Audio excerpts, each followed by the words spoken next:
시편 131편 성전에 올라간 노래 중에 하나인데요. 제가 아마 4, 5년 전에 한번 이 본문을 설교했던 것으로 기억을 합니다.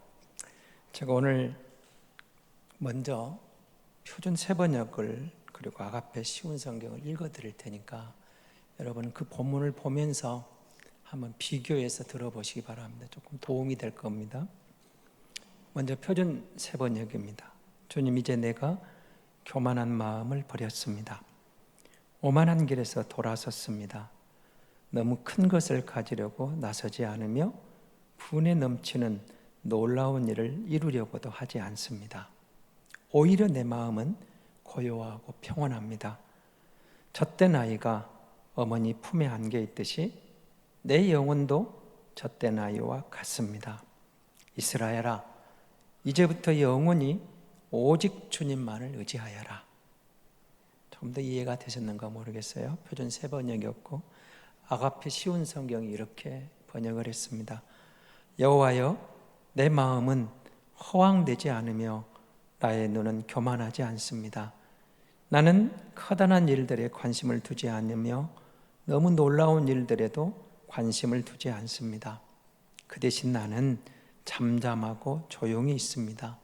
내 영혼이 어머니와 함께 있는 젖된 아이와 같습니다. 오 이스라엘이여, 여러분의 소망을 여호와께 두십시오. 지금부터 영원토록 소망을 여호와께 두십시오. 여러분, 우리가 코로나19라는 예상 못한 상황에 대해서 온 세계가, 모든 나라, 모든 민족이, 이 땅의 모든 사람들이 영향을 받고 있습니다. 지구촌 시대라는 이 말이 있죠. 너나 할 것 없이 이 코로나라는 상황 앞에서 이런저런 피해를 당하기도 하고 사실은 당혹스럽기까지 합니다. 그런데 여러분, 이 가운데서 우리가 그럼에도 불구하고 예배자로 나왔습니다. 하나님을 예배해야 합니다. 어쩌면 여러분 주변 가운데서 안 믿는 사람들이, 친구들이, 이웃들이 꼭 이때 예배하러 가야 되겠느냐, 아마 그런 말을 한두 번 들어보실 수도 있었을 겁니다. 꼭 이때 예배해야 되겠느냐, 좀 생략하면 안 되겠느냐, 아니면 그냥 온라인으로 여기서 드리면 안 되겠느냐, 아마 이런 많은 말을 여러분이 들었을 수도 있습니다. 그럼에도 불구하고 우리가 예배자로 나옵니다. 설령 현장 예배 나오지 못하더라도 우리는 그냥 그곳에서 어떤 형식적인 예배가 아니라 마음을 모두어서 영과 진리로, 신령한 진정으로 예배자로 나아갑니다. 왜 우리는 예배를 포기할 수 없을까요? 그것은 하나님과 나와의 관계가 바로 되어 있기 때문에 그렇습니다. 그리고 적어도 우리는 예수 믿고 하나님이 나의 전부라고, 나의 주님이라고, 주님 때문에 나는 행복하다고 고백한 언약 백성이기 때문에 그렇습니다. 오늘 시편 131편은 사실은 짧은 시편입니다. 유명한 스펄전 목사님이 이런 말을 했습니다. 읽기에는 가장 짧은 시편인데 배우기에는 가장 긴 시편이라는 아주 의미 있는 말을 했습니다.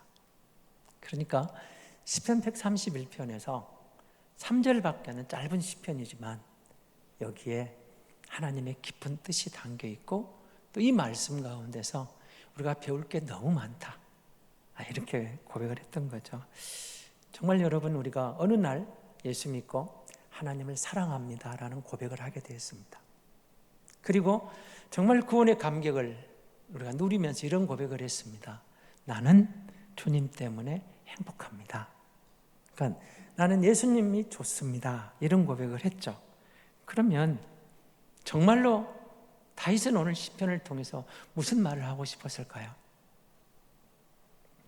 하나님을 사모하고 하나님 한 분으로 만족합니다 라는 성도에게 그럼 어떻게 해서 그런 경지로, 그 그런 성숙으로 나아갈 수 있는가를 다윗은 이렇게 고백을 하는 거죠.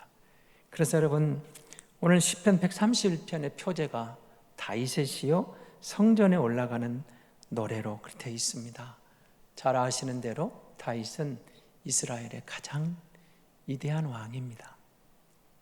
가장 멋진 왕이었기 때문에 하나님께서 다윗을 들어서 그의 후손들을 이어가게 해서 왕권을 이어가게 하셨던 거죠. 그래서 여러분, 성전에 올라가는 노래란 말은 오늘 저와 여러분은 사실은 주변에 교회가 너무 많습니다.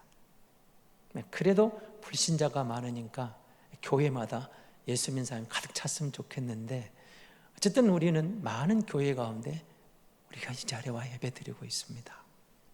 그런데 이때에 적어도 구약 시대의 성도들에게는 성전은 한 곳이었잖아요. 두 곳도 아니고 딱 한 곳입니다. 물론 분열왕국 시대에는 남유다의 솔로몬 성전이 있다 하면 북이스라엘 저들이 또 세워놓은, 이제 물론 우상 숭배입니다만, 그러나 저들이 나름대로 하나님 섬긴다는 성전이 있긴 있었습니다만은 사실은 그건 가짜고요. 진정한 성전은 예루살렘에 있는 솔로몬 성전 하나였습니다. 그러니까 저들이 적어도 1년에 3차례 3대 절기를 지키면서 유월절, 칠칠, 맥주절, 초막절을 지키면서 올라갑니다. 그때 불렀다 그 말입니다. 성전에 올라가 부르는 노래.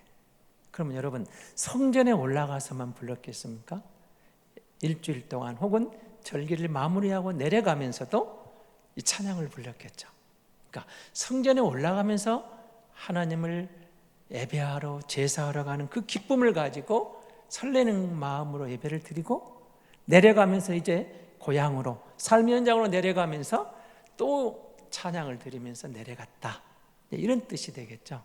그러니까 그런 뜻이 있는데, 여러분, 오늘 우리가 이 성전의 예배를 보면서 그럼 시편 131편, 그리고 사실은 시편뿐만 아니라 구약의 율법, 그 다음에 시가서, 선지서를 읽으면서 우리는 잘 알고 있듯이 거기서 그치면 안 되죠. 그곳에서 예수님을 만나야 됩니다.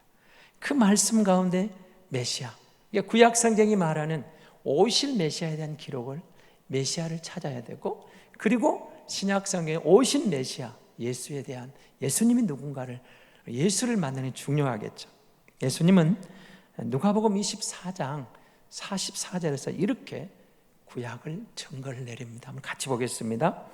또 이르시되 내가 너희와 함께 있을 때에 너희에게 말한 바 곧 모세의 율법과 선지자의 길과 시편에 나를 가리켜 기록된 모든 것이 이루어져야 하리라 한 말이 이것이라 하시고, 예수님이 구약을 증거하는 거죠.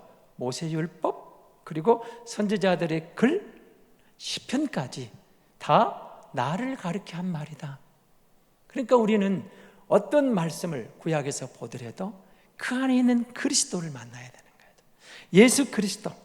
여러분, 우리가 예수님이 어떤 구약에 어떻게 증거되고 있는가? 그러니까 오늘 시편에서 마찬가지입니다.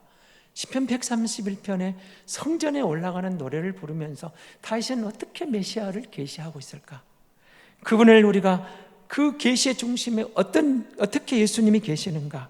여러분, 오늘 우리 시대에 모든 성도들이 성경을 읽으면서 그리스도를 만나야 되거든요. 예수님이 우리에게 뭐라고 말하신가? 근데 1절에 다윗은 이렇게 말을 하죠. 여호와여, 내 마음이 교만하지 아니하고 내 눈이 오만하지 아니하며 내가 큰 일과 감당하지 못할 놀라운 일을 하려고 힘쓰지 아니합니다. 한마디로 말하면 교만하지 않으라고 힘씁니다. 겸손하게 나아갑니다. 이렇게 말하는 겁니다. 여러분, 사실은 다윗은 세상적으로 말하면 더 올라갈 자리가 없습니다. 왕이잖아요. 이 땅에서 적어도 그 시대, 지금도 마찬가지입니다. 왕보다 높은 자리가 어디가 있습니까? 여러분, 우리가 대통령을 대통령보다 우리나라 높은 자리가 어디가 있습니까? 그러니까 다윗은 왕입니다. 세상적으로 보면 더 높이 올라갈 자리가 없는 사람이에요. 그래서 그가 고백하는 것은 이렇게 말합니다. 내가 최고의 자리에 있기 때문에 교만할 수 있고 오만할 수 있는데 하나님, 나는 이 자리에서 결코 교만할 수 없습니다. 오만할 수 없습니다. 겸손히 하늘의 왕, 대왕신 하나님 앞에서 그 통치가 이루어지길 원하고 나는 그를 나의 왕으로 인정합니다. 그러므로 내가 왕이지만 실은 나는 대리자입니다. 하나님이 진정한 이 땅의 왕입니다. 정말 다윗이 겸손한 모습을 보이죠. 어쩌면 당연한 것 같기도 합니다. 목동이 왕이 됐잖아요. 그리고 사울 왕에 쫓기면서 그때마다 하늘의 왕 하나님이 나를 보호해 준 걸 느꼈거든요. 나를 지켜준 것을 경험했어요. 삶 속에서 이미 경험을 한 거예요. 하나님 나를 지켜주셨습니다. 하나님이 나를 보호해 주셨습니다. 그래서 여기 나오는 큰 일, 미치지 못한 일, 힘쓰지 않겠다고 고백을 합니다. 이 말은 여러분, 다윗이 내 힘과 내 지혜로 주변 나라를 정복하는 제국을 일구지 않겠습니다. 인간적인 그런 야망을 포기하겠습니다. 여러분, 얼마나 많은 왕들이 힘이 있으면, 힘이 강해지면 주변 나라들을 정복해서 속국으로 삼고 제국을 만들어 더 큰 왕권을, 더 큰 나라를 만들려고 했던 것들을 우리는 제국주의를 통해서, 그리고 세계 역사를 얼마든지 만날 수 있습니다. 다윗도 솔로몬도 그런 꿈을 꿨다면 얼마든지 가능한 상황이었다는 거죠.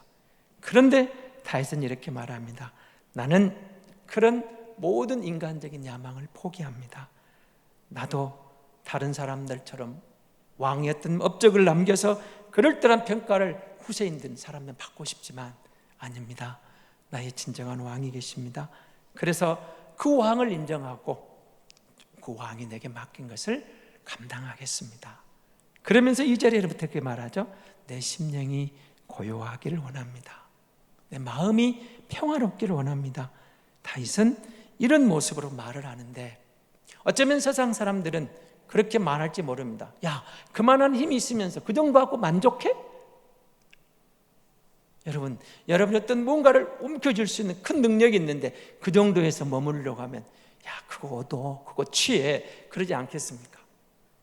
그런데 다윗이 성전에 올라가는 노래, 성전에 올라가는 노래, 지금 어떤 상황이죠? 성전에 올라간다는 것은 예배자로 하나님을 만나러 갑니다. 그 예배자로 나아가면서 영과 진리로, 신령과 진정으로 예배하는 것은 무엇보다 중요한 순간 아니겠습니까?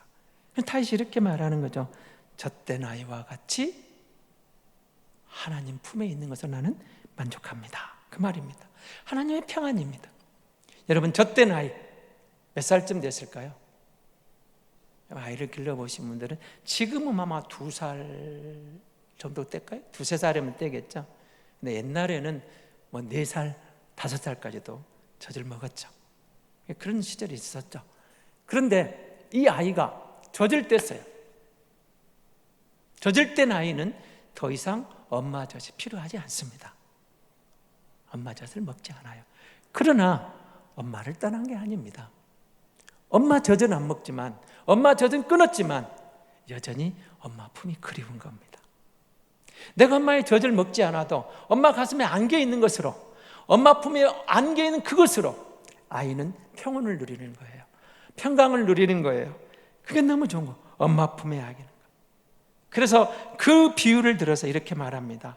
하나님, 왕인데도 다윗이 하나님의 품을 사모하며 젖된 아이가 엄마 품을 찾는 그런 심령으로, 그런 마음으로, 그 심령으로 하나님의 평안을 구합니다. 단지 엄마 품에 안기는 것으로 만족하는 아기처럼, 젖된 아기처럼 나는 그냥 주님 품에 있는 것으로, 하나님 품에 안기는 것으로 만족합니다. 여러분, 성전에 올라간 다시 이런 마음으로 왔다면 오늘 여러분 예배하러 오면서 어떤 마음으로 올라왔습니까? 그 많은 어려운 여건 속에 왜 예배하러 왔습니까? 예배하러 오면서 여러분 무엇을 구하려고 왔습니까?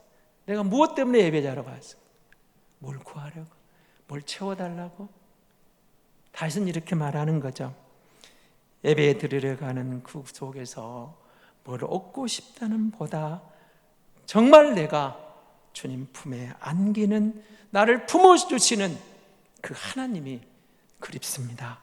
하나님이 나의 왕이시고 하나님이 나의 아버지신 것을 알게 하시고 그 관계로 나는 이미 만족합니다. 그래서 나는 하나님 품을 정말 사모합니다. 변함없이 하나님 품에 안겨 있기를 원합니다. 어떻게? 다윗은 이어지는 말 이렇게 말합니다. 하나님 품을 사모하고 변함없이 그를 사랑하는 방법으로, 여러분, 언약이 여기서 나옵니다. 하나님이 어떤 하나님이에요? 약속하신 것을 반드시 지키는 분이거든요. 아브라함의 하나님, 이삭의 하나님, 야곱의 하나님, 그 하나님이 신실하신 하나님이 나와 하나님과 나와의 관계예요. 나의 아버지와의 관계예요. 그걸 확신하기 때문에 나는 흔들림 없이 그 품에 있는 것으로 이미 행복합니다. 만족합니다. 이런 고백을 하는 거죠. 여러분, 아모스 2장 4절에서 선지서는 이렇게 이야기합니다. 이스라엘이 망한 이유를. 아모스 2장 4절을 우리 같이 한번 보겠습니다. 아모스 2장 4절 말씀입니다. 같이 봅니다. 여호와께서 이와 같이 말씀하시되 유다의 서너 가지 죄로 말미암아 내가 그 벌을 돌이키지 아니하리니 이는 그들이 여호와 율법을 멸시하며 그 율례를 지키지 아니하고 그의 조상들이 따라가던 거짓 것에 미혹됨이었습니다. 뭘 말하고 있어요? 하나님의 율법을 멸시했습니다. 그 율례를 지키지 않았습니다. 한마디로 말하면 이런 뜻이죠. 하나님과 언약을 파괴하고 하나님과 그 언약을 벗어나서 거짓 것들에게 달려가 버렸다는, 그것이 가장 큰 멸망의 원인이라는 겁니다. 언약이 깨졌어요. 그러니까 언약 파괴가 가장 큰 죄라고 선지서를 때 분명히 말하는 거죠. 그 나머지 것들은 다 부수적인 거랍니다. 하나님과의 관계가 깨어지고 보니까 다른 것은 자연스럽게 따라오는 죄일 수밖에 없었던 거죠. 여러분, 시편 131편이 우리에게 말하고 싶은 바로 그겁니다. 아주 성숙한, 그리고 성숙한 고차원적인 신앙생활이 뭐냐고 말할 때 우리는 어린아이처럼 엄마 젖줘 하고 젖을 찾고 있는 그런 아기가 아니고, 뭘 얻으려고만 하는 잘못된, 하나님 앞에 나서 막 이방신 앞에 가서 비나이다 하듯이 뭔가를 얻으려고만 하는 그런 관점에서 벗어나서, 그걸 떠나서 하나님, 나의 기도를 들으신 내용을 들으시고 응답 안 하셔도 좋습니다. 아무것도 주시지 않아도 좋습니다. 나는 그저 하나님 품에 안겨 있는 것으로 만족합니다. 하나님이 나의 아버지라는 사실만으로 나는 만족합니다. 하나님께서 내게 주시지 않는다고 해서 나의 아버지 되는 것이 취소되는 건 아니지 않습니까? 예수님이 나의 구원자요, 진정한 하나님이 나의 아버지라는 이 사실만으로 나는 만족합니다. 나의 영혼은 평안합니다. 이렇게 고백하고 있는 거예요. 비록 내 기도를 주님이 다 내 요구를 안 채워줘도, 안 들어줘도, 여러분, 하나님이 나와 함께 있는 것으로, 내가 주님 품에 있는 것으로 나는 만족합니다. 잠언 30장 15절은 우리에게 이렇게 말합니다.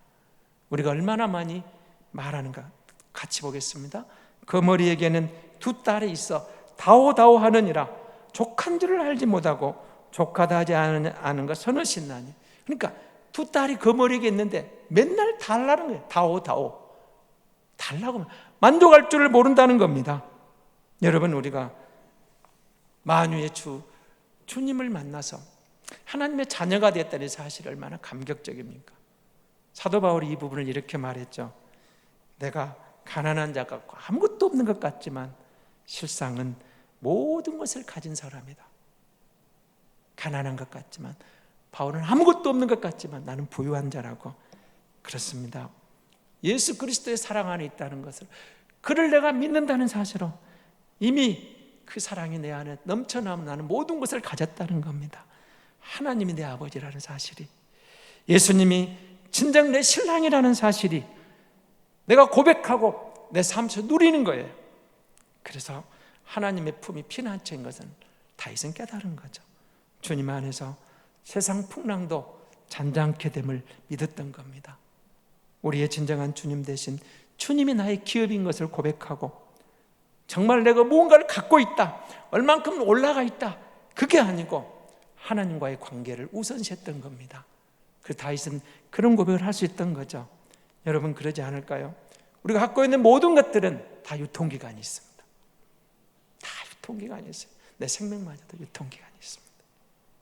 때가 되면 다 나를 떠납니다.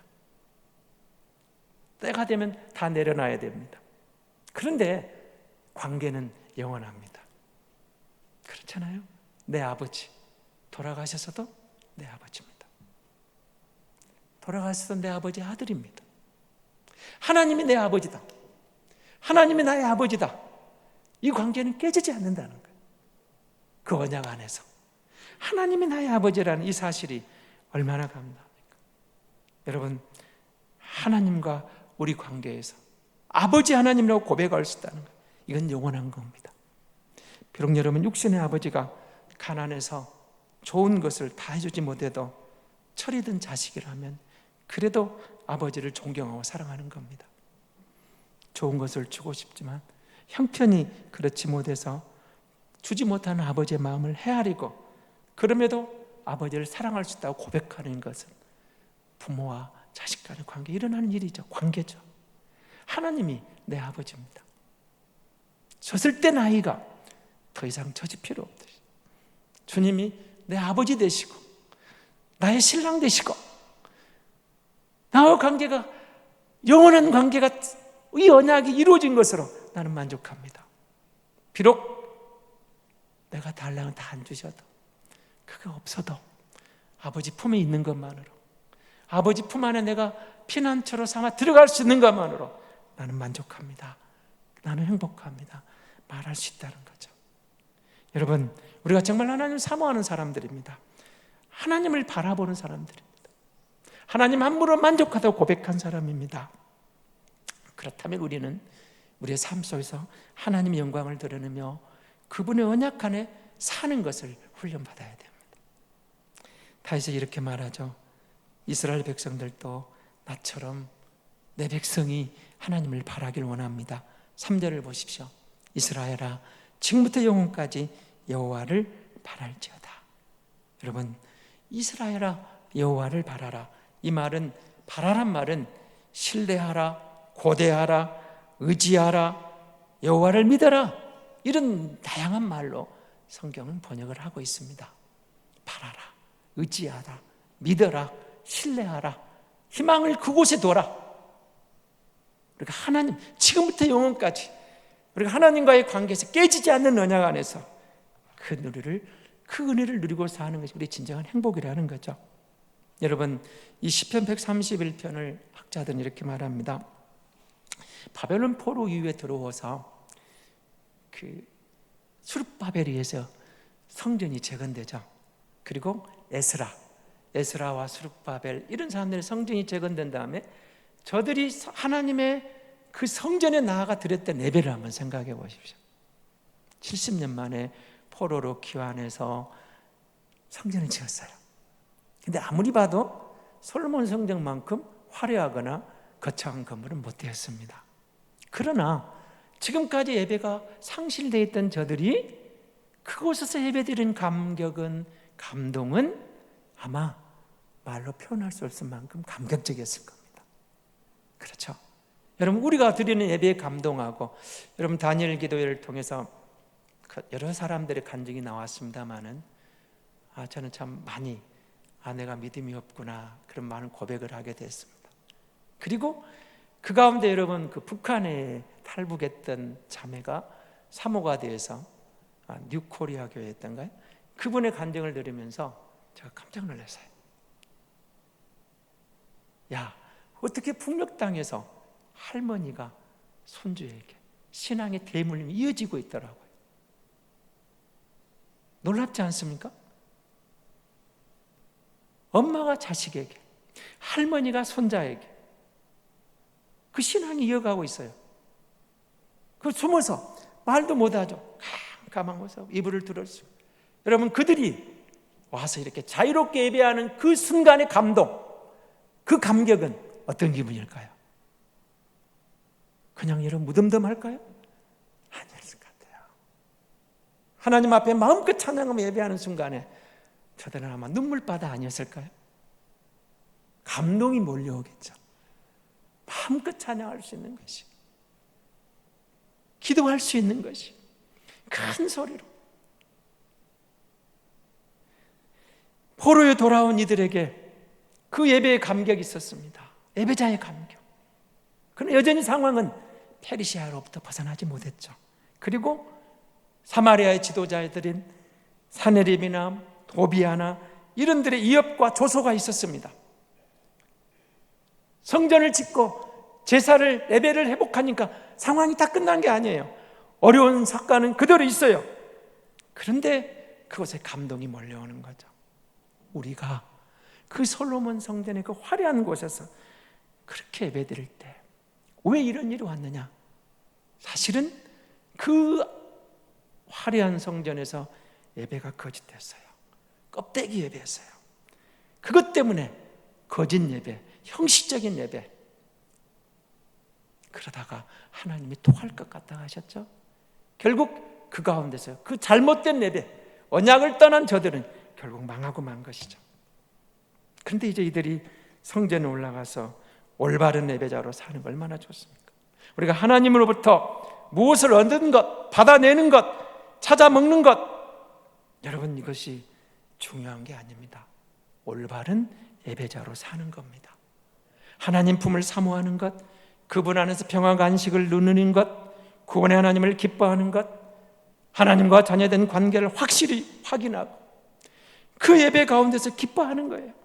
하나님이 나의 하나님입니다. 하나님이 나의 아버지입니다. 주님이 나의 주님입니다. 그래서 정말로 내가 그 언약 안에 있다는 것을, 내 선조들이, 우리 조상이 언약을 파기함으로 망했지만 나는 이 언약이 회복된 것을 기뻐합니다. 그래서 시편 131편의 주인공이신 예수님을 우리가 만나는 거죠. 예수님의 삶을 보십시오. 철저하게 그분은 언약의 삶을 살았지 않습니까? 하나님 아버지의 관계를 항상 중요시 여겼고 그의 걸음 하나, 그의 삶 하나하나가 말씀을 성취하기 위해서, 언약을 이루기 위해서 예수님이 이 땅에 오는 그 흔들림 없는 하나님 나라를 세우기 위해서 그는 온전히 하나님께 복종했던 겁니다. 그리고 아버지 품에 안깁니다. 산에서 밤이 맞도록 기도할 때도 하나님과 의논하고 기도합니다. 하나님 아버지를 앙모함에 찾습니다. 예수님은 잘 먹고 잘 입고 편하게 사는 목적으로 사는 삶이 아니라 아버지 뜻을 이루려고 혼신의 힘을 다했습니다. 아버지의 뜻을 행하는데 자신의 목숨보다 더 중요하게 여겼고 거기에 순종하셨던 거죠. 십자가에서도 예수님은 아버지를 찾습니다. 마지막 운명하시면서도 아버지여, 내 영혼을 아버지 손에 부탁합니다 라고 운명하시잖아요. 사랑하는 성도 여러분, 우리는 정말 하나님 품을 사모합니까? 아니면 하나님께 뭔가 얻으려는데 아직도 젖을 달라고 때를 쓰는 주시옵소서 거기에 머물러 있지는 않습니까? 예수 그리스도 안에서 우리가 영적인 출애굽을 했습니다. 그 하나님이 우리를 영과 진리로, 신령과 진정으로 예배하는 예배자로 우리를 불러주셨습니다. 여러분, 우리의 신앙생활 핵심은 기도하여 하나님께 뭔가 얻는데 아닙니다. 그것은 젖먹는 아기 신자입니다. 하나님이 우리에게 이미 주신 구원에 감격하고 하나님이 나의 아버지요, 주님이 내 주님이시고, 비록 내 기도대로 주님이 응답 안 해줘도 내가 하나님 품에 있는 것으로, 하나님이 나의 아버지 되심으로 그걸 감사하면서 내가 하나님 편에 있는 것으로 감사하면서 하는 것이 성숙한 신앙인이고 올바른 신앙생활 아닐까요? 어떤 상황에서도 언약의 하나님 한순간도 우리 아버지가 되신 걸 포기하지 않으십니다. 구원자 되심을 포기하지 않습니다. 피난처 되심을 잊지 않으시고 포기한 적이 없습니다. 그러므로 우리는 예배하며 하나님 안에, 언약 안의 삶을 사는 훈련을 합시다. 경건의 훈련을 합시다. 날마다 순간마다 주여 주여 아버지를 간절히 부르고 사모하십시오. 의지하십시오. 아버지 아시죠? 내 사정 아시죠? 내 형편 아시죠? 우리가 그 주님의 보혈의 은혜로 하나님 품에 당당히 나아가잖아요. 지성소에 들어가잖아요. 더 이상 젖을 빨고 있는 어린아기가 아니라 딱딱한 음식도 먹을 수 있는 성숙한 신앙인은 겸손하게 하나님의 손 아래서 아버지 품에 있는 것으로 만족합니다. 우리 신랑 예수님은 언제나 인자하시며 마녀보다 크신 분이 주님이십니다. 아버지 하나님이 저와 여러분을 자녀로 삼으셨습니다. 일꾼을 훈련하고 계십니다. 영생을 주신 것을 아버지 하나님 결코 후회하지 않습니다. 우리는 다고다고하는 거머리 신앙보다 젖을 먹는 신앙에서 한 걸음 더 나아갑시다. 이번 주도 시편 131편에 나아가는 성전에 올라가는 노래, 이 시편을 묵상하면서 하나님을 사모하고 삶의 예배자로 주님과 함께 승리하는 우리의 저와 여러분의 성숙한 삶이 될 수 있기를 바랍니다.